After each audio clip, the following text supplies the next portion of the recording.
Welcome to Quiz Success, the best online test series platform for all government recruitment exams like staff selection, banking, defense, and railway. Learn quantitative aptitude for success in these exams. अब आपकी जीत पक्की है. Please visit www.quiz.success.org.in or download free mobile app for free mock tests. Please like and subscribe for more educational videos.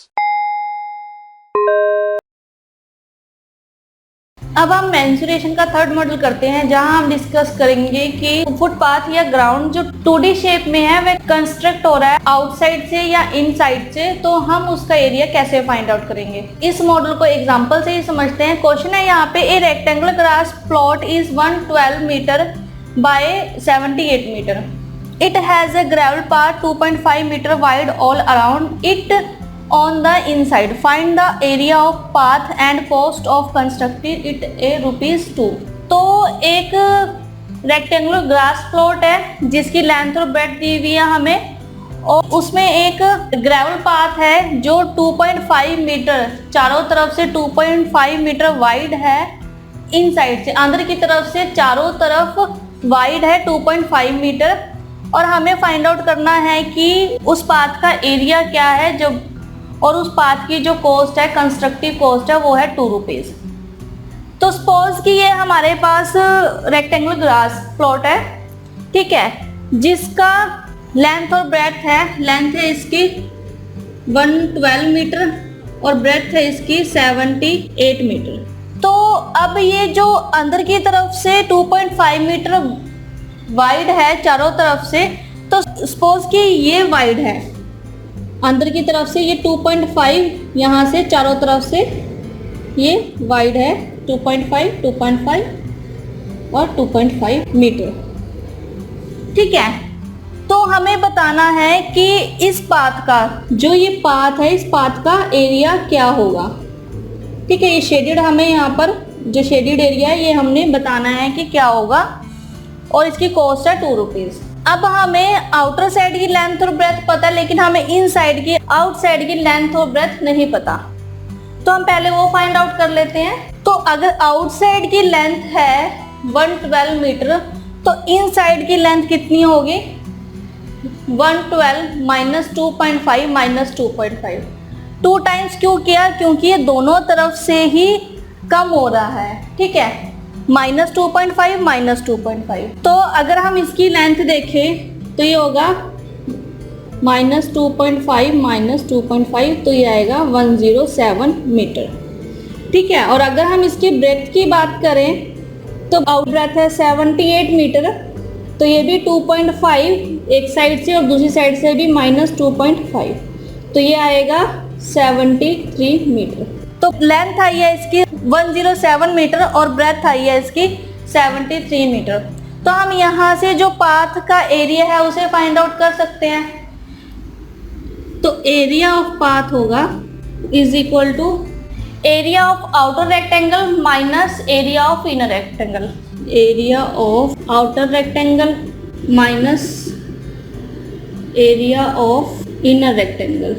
तो area of outer rectangle होगा L into B, ठीक है, और area of outer rectangle भी होगा L into B. तो ये L dash और B डैश है, तो minus L dash into B dash, तो 112 इंटू 78 माइनस 107 इंटू 73। तो अगर हम इसको मल्टीप्लाई करें तो ये आएगा 8736 माइनस, और इसको मल्टीप्लाई करें तो ये आएगा 7811। तो अगर हम इसको सिंप्लीफाई करें तो ये आया 925 मीटर स्क्वायर, ठीक है। क्योंकि एरिया पूछा हमसे, तो एरिया मीटर स्क्वायर में, क्योंकि लेंथ और ब्रेथ जो है वो मीटर में दी हुई है, तो एरिया हमारे पास मीटर स्क्वायर में आएगा। तो इस तरह से आप इन क्वेश्चन को सॉल्व कर सकते हैं। जनरली स्टूडेंट इस क्वेश्चन में क्या गलती करते हैं कि अगर हमें इनर साइड का कोई लेंथ या आउटर साइड की लेंथ फाइंड आउट करनी है, तो वो मान लो ये 112 है, तो इसमें से माइनस करेंगे 2.5, ठीक है। तो अगर आप 112 में से ओनली 2.5 माइनस करोगे तो आपका आंसर गलत आएगा, ठीक है। हमने यहाँ पर 112 में से 2 टाइम्स करना है 2.5 को, माइनस 2.5 माइनस 2.5, ठीक है, तब जाकर आपका आंसर यहाँ पर राइट आएगा। तो इस तरह से आप इन क्वेश्चन को सॉल्व कर सकते हो। थर्ड मॉडल का सेकंड एग्जांपल है यहाँ पे। The outer circumference of a circle track is 440 metre. Find the cost of levelling the track at the rate of 75 पैसा per square metre if the track is 40 metre wide everywhere. Outer circumference यानी कि एक circle track का perimeter दिया हुआ है 440 metre. हमें उस ट्रैक की लेवलिंग कॉस्ट फाइंड आउट करनी है जो कि 75 पैसा पर मीटर स्क्वायर है और बताया गया है कि जो ट्रैक है वो 14 मीटर वाइड है सभी जगह से। तो सपोज कि ये हमारे पास ये सर्कल है, ठीक है, और इसका हमें पेरीमीटर दिया हुआ है 440 मीटर, ठीक है, और इसके अंदर दूसरा सर्कल है। तो ये जो है हमारे पास ये 14 मीटर वाइड है, ठीक है, एवरीवेयर ये 14 मीटर वाइड है। अब ऑब्वियस है कि इनकी दो रेडियस होंगी, एक आउटर साइड तक, दूसरी इनर साइड तक, है ना। तो माना कि जो आउटर साइड तक रेडियस है वो है कैपिटल आर, जो इनर साइड तक है वो है स्मॉल आर। तो इसके लिए हम सबसे पहले रेडियस फाइंड आउट कर लेते हैं। पेरीमीटर दिया हमें 440 मीटर, तो पेरीमीटर होता है 2 pi r is equal to 440, ठीक है। तो 2 into 22/7 into r is equal to 440, तो ये कैंसिल हुआ 10 टाइम, तो आर आया यहाँ से 7 इंटू 10 70 मीटर, ठीक है। अब ये आर आ गया हमारे पास 70 मीटर। अब हम स्मॉल आर फाइंड आउट कर सकते हैं यहाँ से। अभी 14 मीटर वाइड है यानी कि 14 मीटर का डिफरेंस है, ये 70 मीटर है, तो 70 मीटर माइनस 14 मीटर, तो आर आएगा हमारे पास 70 minus 14 is equal to 56 metre. अब हमें इसकी कॉस्ट बतानी है, तो कॉस्ट के लिए पहले हमें होल एरिया फाइंड आउट करना होगा ताकि हम उसकी कॉस्ट को फाइंड आउट कर सके। तो ट्रैक का एरिया होगा outer circle minus inner circle, ठीक है। तो एरिया हुआ outer circle minus inner circle. तो आउटर सर्कल के लिए pi R square minus inner circle के लिए पाई आर स्क्वायर। तो अगर हम यहाँ देखें तो pi into 70 square minus pi 56 square, तो यहाँ से अगर हम पाई कॉमन ले तो 70 स्क्वायर माइनस 56 स्क्वायर, तो ये 22/7, यहाँ से अगर हम 7 कॉमन ले तो 10 स्क्वायर माइनस 8 स्क्वायर, तो ये 7 से 7 cancel, 22 into 7 into 10 square 100 minus 8 square 64, तो ये आया 36। तो अगर हम इसको मल्टीप्लाई करेंगे तो ये आएगा 2 स्क्वायर। तो अब हमारे पास एरिया आ चुका है 5544 मीटर स्क्वायर, तो हम इसकी कॉस्ट फाइंड आउट कर सकते हैं। तो टोटल कॉस्ट होगी एरिया है जो भी और जो उसकी कॉस्ट है, तो 5544 मल्टीप्लाई 75 पैसा, तो 75 पैसे है तो 0.75, तो अगर हम इसको मल्टीप्लाई करेंगे तो ये आएगा 4158 रुपीज, ठीक है। तो यानी कि इस पूरे ट्रैक को लेवलिंग कराने की जो कॉस्ट आई है वो आई है 4158 रुपीज। तो इस तरह से आप इस तरह के क्वेश्चन को सोल्व कर सकते हो, simply outer circle minus inner circle करके। और अगर रेक्टेंगल हो तो outer rectangle minus inner rectangle की हेल्प से आप इस तरह के क्वेश्चन को सोल्व कर सकते हो। अब हम मेंसुरेशन का फोर्थ मॉडल डिस्कस करते हैं, जहां हम लेटरल सरफेस एरिया या कर्व्ड सरफेस एरिया से रिलेटेड क्वेश्चन को करेंगे। तो इससे रिलेटेड क्वेश्चन है यहाँ पे, all the 4 lateral walls and ceiling of a room of length 14 feet, breadth 12 feet and height 10 feet are to be painted. Find the total cost of painting is ₹20 per square feet and door and window occupy 50 square feet of area.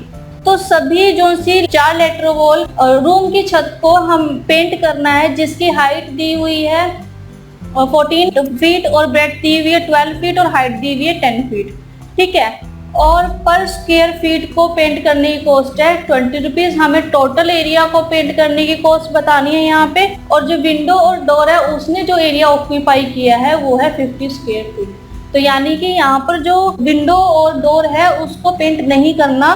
तो question से हम ये समझ रहे हैं कि जो lateral walls और सीलिंग ऑफ अ रूम, यानी कि जो रूम है वो क्यूबॉइड रूम है, क्योंकि इसकी लेंथ ब्रेथ और हाइट तीनों ही अलग अलग है, और इस क्यूबॉइड की चारों दीवारों को और छत को पेंट करना। तो टोटल एरिया होगा यहाँ पे, तो total area to be painted, तो जो भी एरिया हमने पेंट करना है तो वो होगा lateral surface area plus area of ceiling, या हम इसको ये भी कह सकते हैं total surface area of cuboid minus area of floor, क्योंकि जो क्यूबॉइड है उसकी 6 साइड्स होती हैं, ठीक है, लेकिन हमने फ्लोर को तो पेंट नहीं करना, हमने 4 वॉल्स और छत को पेंट करना है।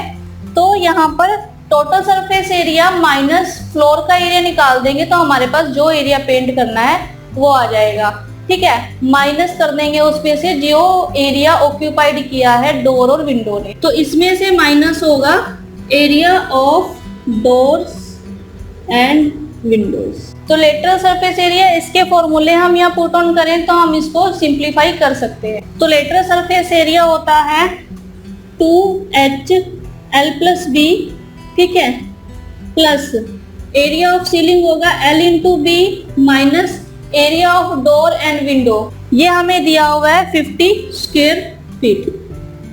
तो अगर हम देखें तो 2H है हमारे पास 10, L है हमारे पास 14 प्लस 12, ब्रेथ दी हुई है हमें 12, तो 14 इंटू 12 माइनस 50।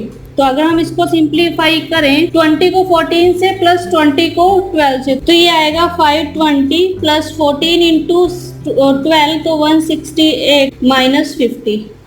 तो अगर हम इसको देखें तो ये आएगा 638 स्क्वायर फीट, ठीक है, क्योंकि हमारे पास जो लेंथ और ब्रेड्थ है वो फीट में दिए हुए हैं, तो जो एरिया होगा वो स्क्वायर फीट में आएगा, यानी कि हमें 638 स्क्वायर फीट का एरिया पेंट करना है, ठीक है।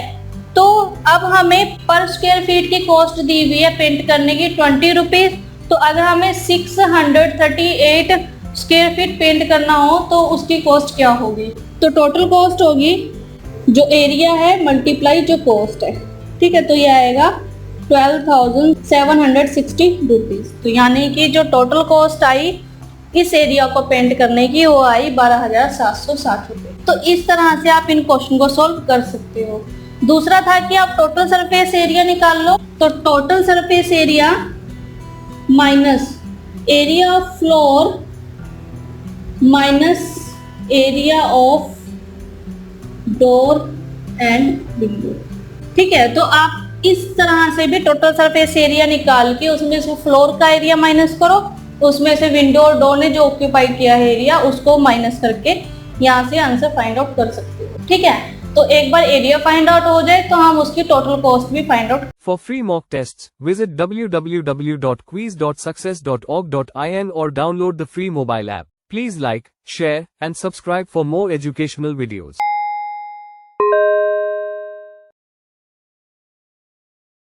फोर्थ मॉडल का सेकेंड एग्जाम्पल है यहाँ पे, what is the approximate area of canvas required to make a conical tent of radius 11 feet and height 18 feet, ठीक है।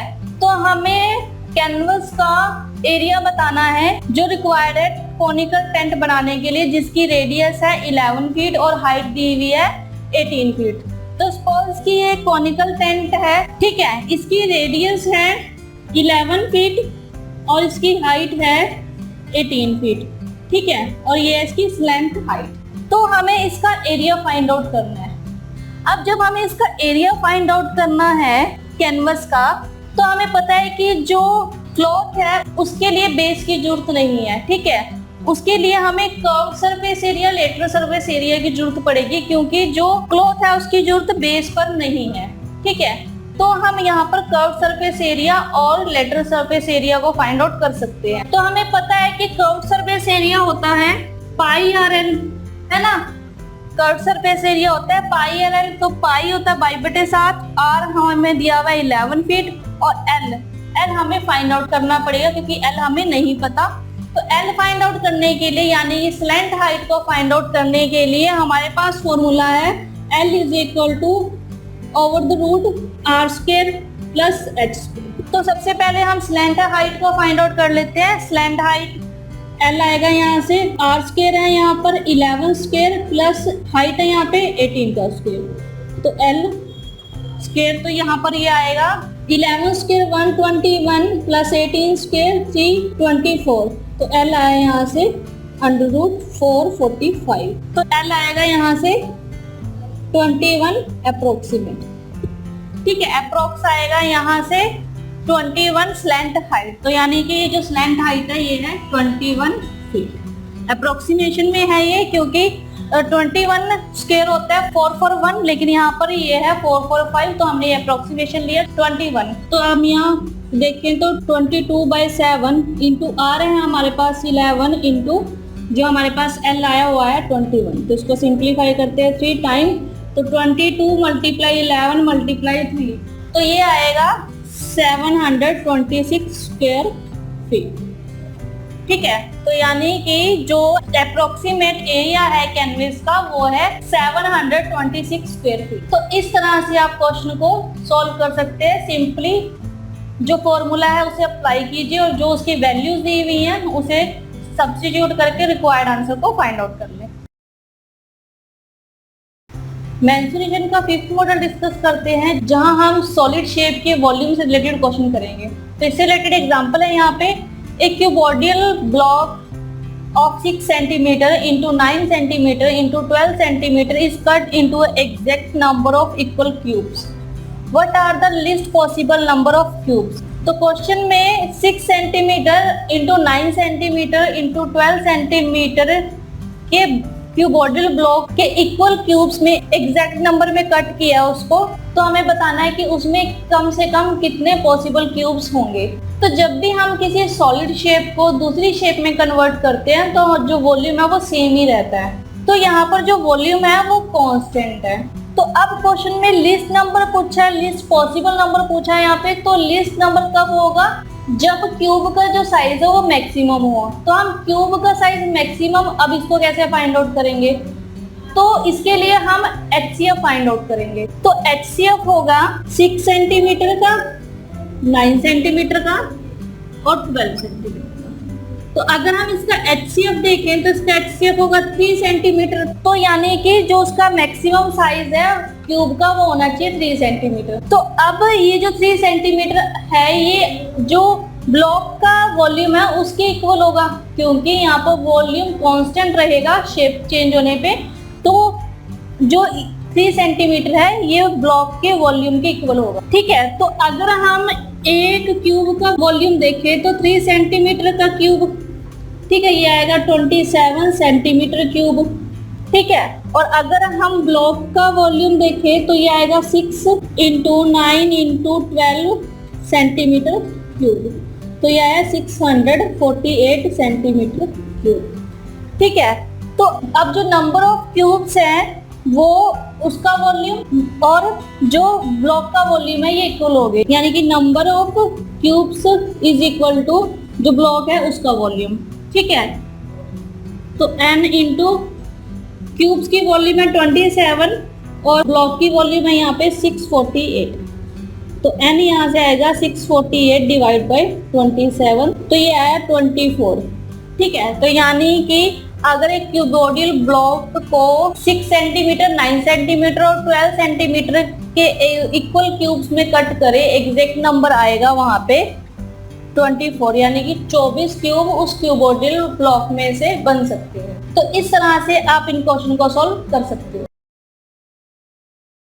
फिफ्थ मॉडल का सेकंड एग्जांपल है यहाँ पे, the number of brick each measuring 25 centimetre into 15 centimetre into 8 centimetre required to construct a wall of dimensions 10 meter into 0.4 meter into 5 meter when 10% of its volume occupied by mortar is, options है हमारे पास 7000, 6000, 5000, 3000 and none of these। ठीक है, तो question में हमें number of BRICS बतानी है कि कितनी है और हमें ब्रिक का साइज दिया हुआ है, मेजर दिया हुआ है और हमें वॉल की डायमेंशन दी हुई है क्वेश्चन में, और उसका जो 10% है वॉल का वो मोटर ने ऑक्यूपाइड किया है। तो इसके लिए हम सबसे पहले वॉल का जो वॉल्यूम है उसे फाइंड आउट करते हैं। ठीक है, तो वॉल्यूम ऑफ वॉल होगा यहाँ पे, इसकी डायमेंशन दी हुई है 10 metre into 0.4 metre into 5 metre, तो ये आएगा 20 मीटर क्यूब। ठीक है, वॉल्यूम है तो मीटर क्यूब पे। ठीक है, अब टोटल वॉल का वॉल्यूम है 20 मीटर क्यूब। अब हमें पता है कि इसका 10% ऑक्यूपाइड किया है मोटर ने, यानी कि जो मोटर ने ऑक्यूपाइड किया है उस जगह पे हम ब्रिक्स नहीं लगा सकते, तो हम इसका एरिया यहाँ से निकाल देते हैं। तो यानी कि अगर हम देखें कि जो ब्रिक के लिए वॉल्यूम है वो कितनी है, तो वॉल्यूम ऑफ ब्रिक, ठीक है, ये होगी 20 मीटर क्यूब में से 10% ऑक्यूपाइड है, तो यानी कि 20 मीटर क्यूब का 90% हम यूज कर सकते हैं ब्रिक के लिए। तो 20 इंटू 90 डिवाइड बाई 100, तो ये आएगा 18 मीटर क्यूब। ठीक है, अब हमें वॉल का वॉल्यूम पता और हमें ब्रिक की वॉल्यूम पता है यहाँ पर, तो अब हमें ये पता लगाना है कि एक ब्रिक की वॉल्यूम कितनी है। ठीक है, तो यानी कि पूरी वॉल पे 18 मीटर क्यूब पे हम लोग ब्रिक को लगा सकते हैं।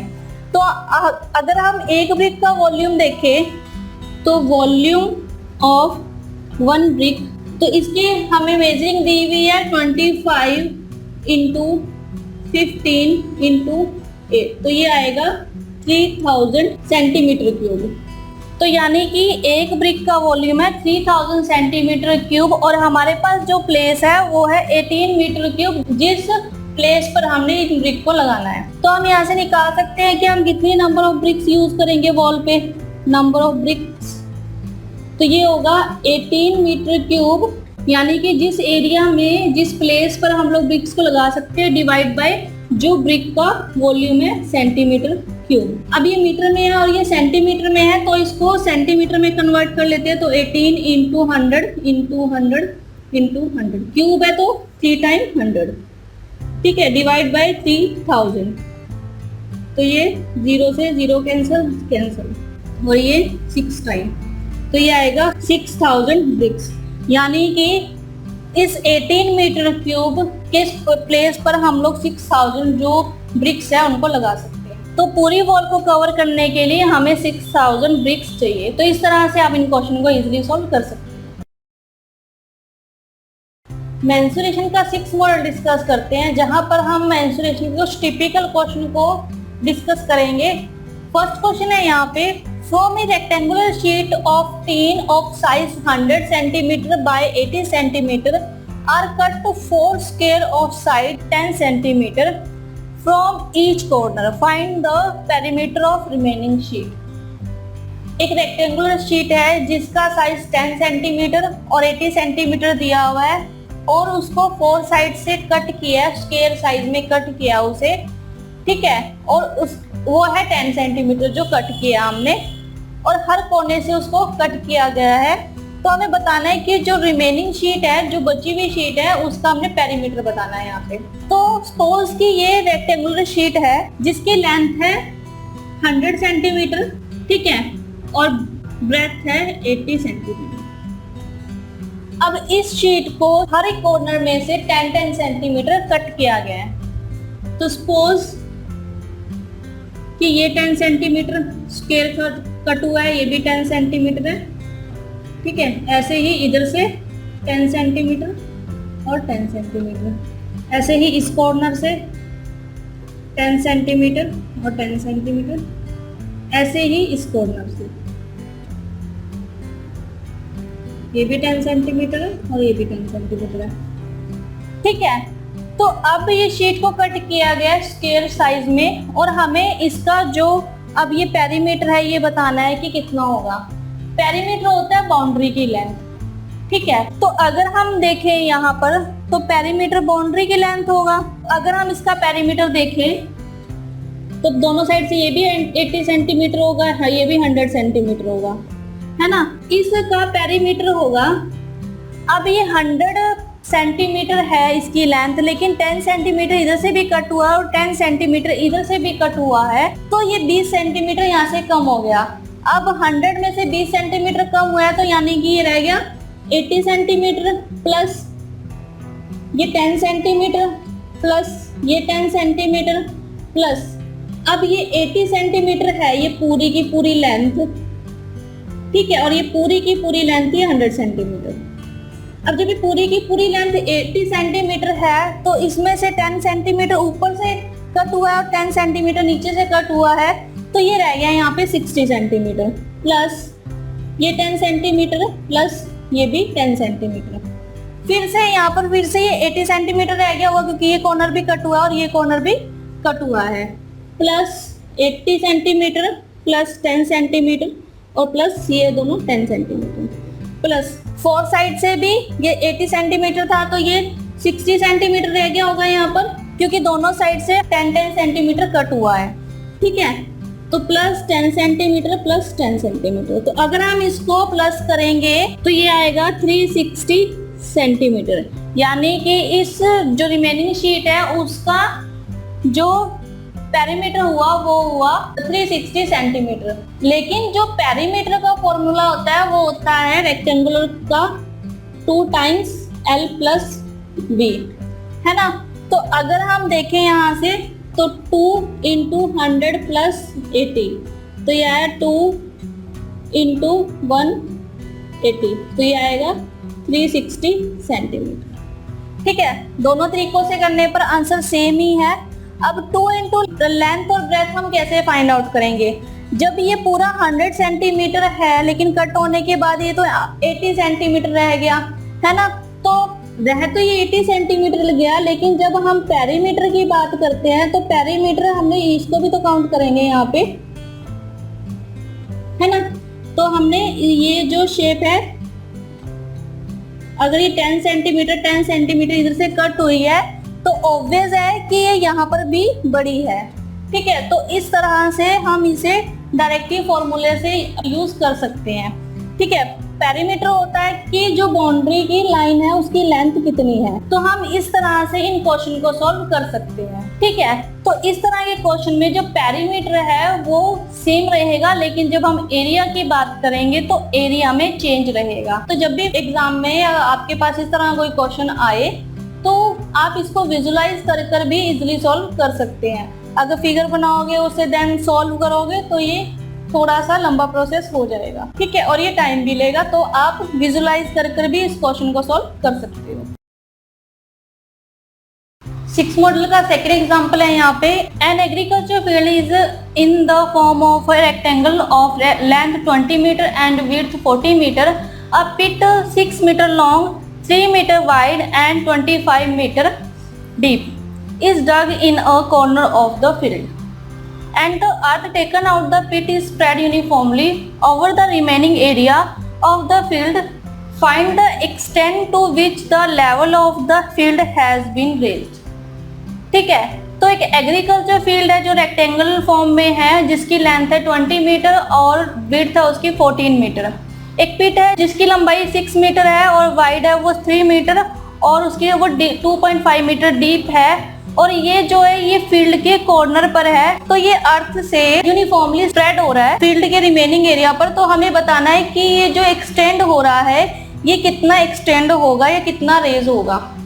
ठीक है, तो सपोज कि ये एग्रीकल्चर फील्ड है, रेक्टेंगुलर फील्ड है यहाँ पर ये, और इसकी लेंथ दी हुई है हमें, ये इसकी लेंथ दी हुई है पूरी, ये दी हुई है 20 मीटर। ठीक है, और इसकी ब्रेड्थ दी हुई है 14 मीटर।